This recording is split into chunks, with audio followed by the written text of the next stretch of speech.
Online facilitation remains an integral part of the 21st century ODL system, and this requires effective preparation on the part of online facilitators. Hello everyone, I'm Lukman Bello, and in this video we are going to look at the stages involved in the preparation of online facilitation, either synchronous or asynchronous mode. I'll walk you through what you need to do before, during, and after your live sessions. I believe this will help you to effectively engage your learners using this mode of instructional delivery.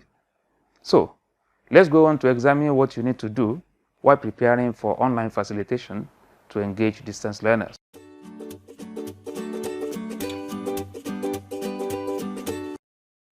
Alright, let's quickly look at the things you need to do in preparation for effective online facilitation. So, when I say what you do before the class, during the class, and after the class, I'm actually referring to the live session. What you do before the live session, that is before the class.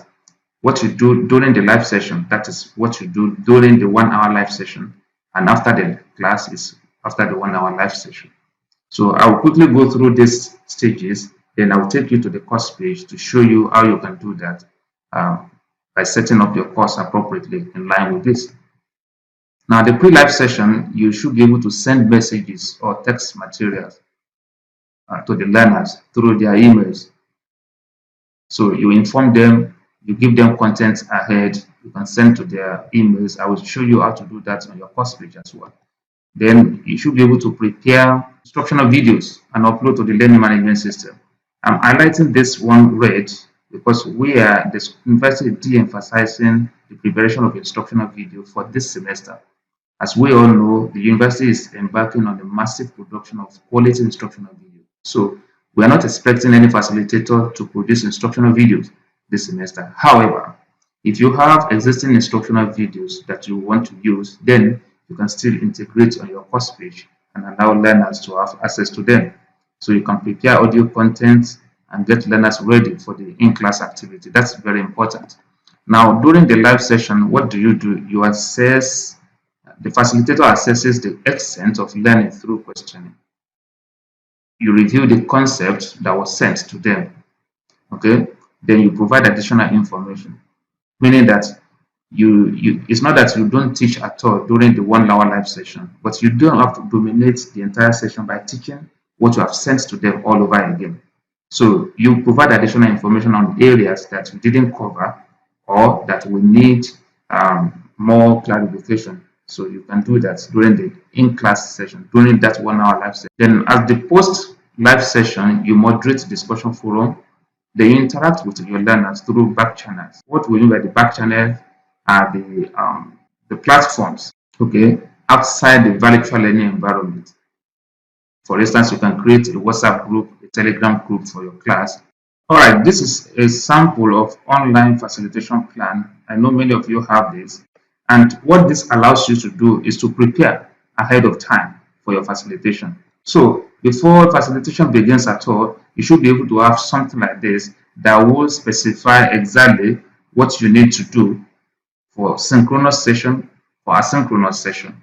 So you list your week here, week 1, the title, then the competence you want your learners to achieve at the end of the day. What will your learner do? The time for the synchronous session, then the resources that will be used. If you will need an instructional video, then you should be able to indicate here. All these activities will guide your plan for effective online facilitation. For the asynchronous session, specify here what you want your learners to do, then the resources that will be sent to them as well. So a plan like this is quite critical for you to plan effectively for online facilitation. However, how do you achieve this on your course page? How do you implement this on your course page?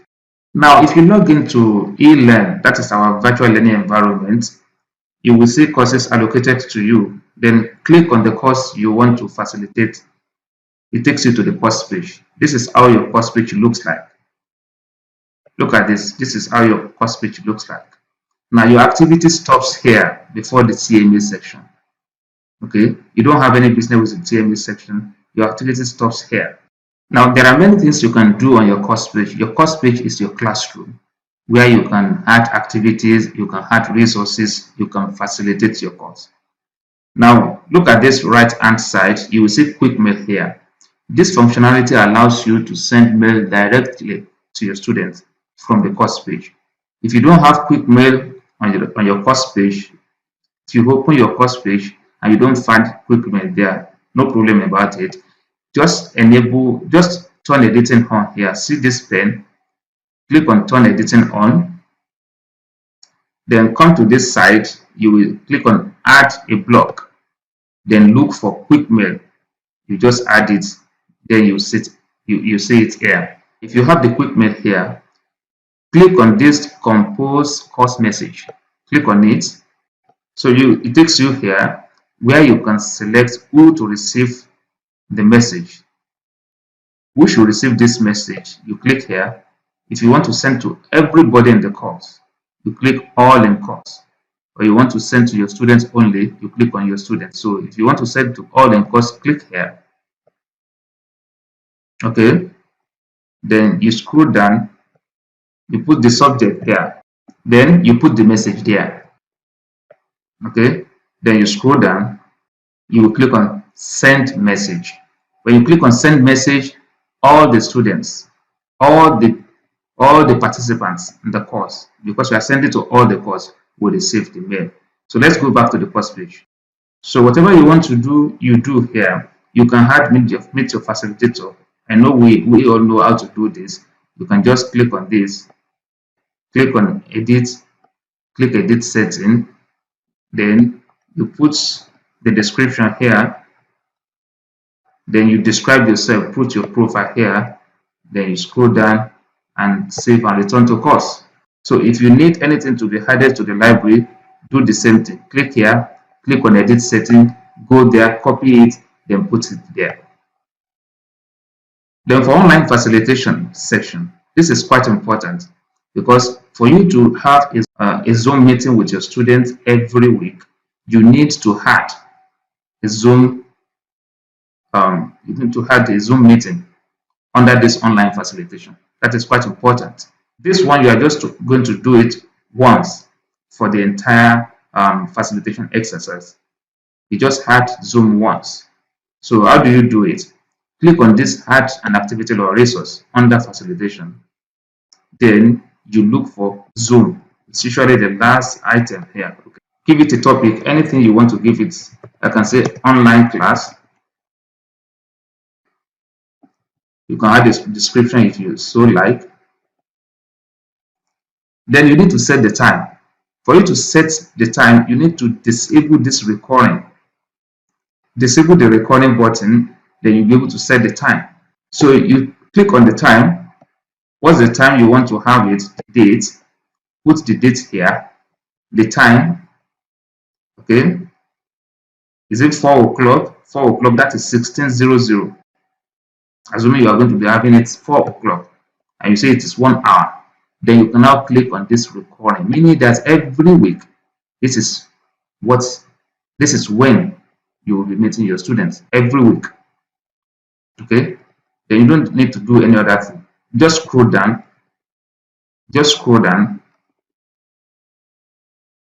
then save and return to course. Yes, as you can see, the online class has been added, and this is the only class that you should create. So you are not adding by next week. I will not come here and add another online class again.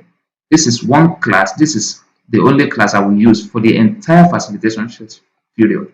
So when my students come in, they will click. A student clicks on this online class, then he will be able to join the class. Clicks on online class, then because you are the host, I'm the host here, it will tell me to start meeting.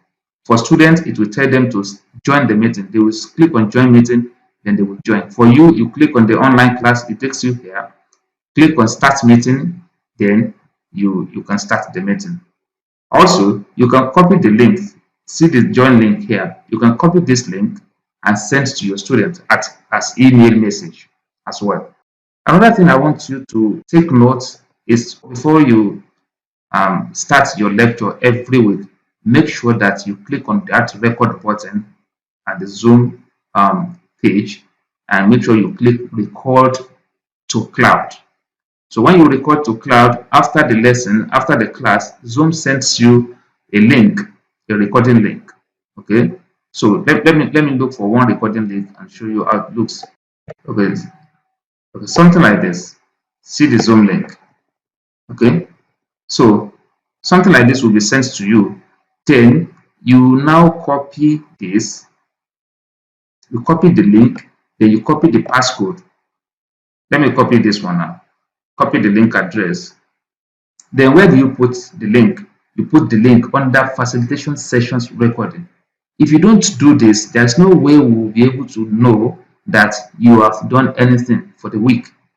Not anywhere it should be under this, because a table has been provided specifically for that. And if you want to put your link, click on this edit, click on edit setting. Then it takes you to a page. You will see a table there. Okay, can you see? Can you see? There is a table here for each week, a table with 2 columns, meeting, then the link and password. You can see you have for each week. So if for week 1, I have the link, I've copied the link already. So you just do your Control V here, or you just paste. Then below it, ensure that you put the passcode there. Your students will not be able to watch the video if they don't have the passcode. So go to your mail again, copy the passcode from here. See what I'm doing now. So you copy the passcode here, then you put here. Then you are done for that week. Then you click on save and return to course. Now, for those of you who don't have an account with us, a Zoom account with us, you need to ensure that you contact GSCMS, or you contact the support tab attached to that faculty, because if you don't have a Zoom account with us, a licensed Zoom account with NOUN, you won't be able to add this Zoom meeting here. So if you are able to do this, then you have prepared for your live sessions. So you have been able to send message here before the class. Then during the class, you had your Zoom class. You start the class, your students will come in, then you interact with them based on the plan that I've given you before now. Then after the class, you say create back channels to engage your students. Then you can still create discussion forum as well. So if you are able to follow this procedure, you will be able to engage your learners and be able to prepare adequately for online facilitation before the class, during the class, and even after the live session. Thank you for watching. I'll see you next time.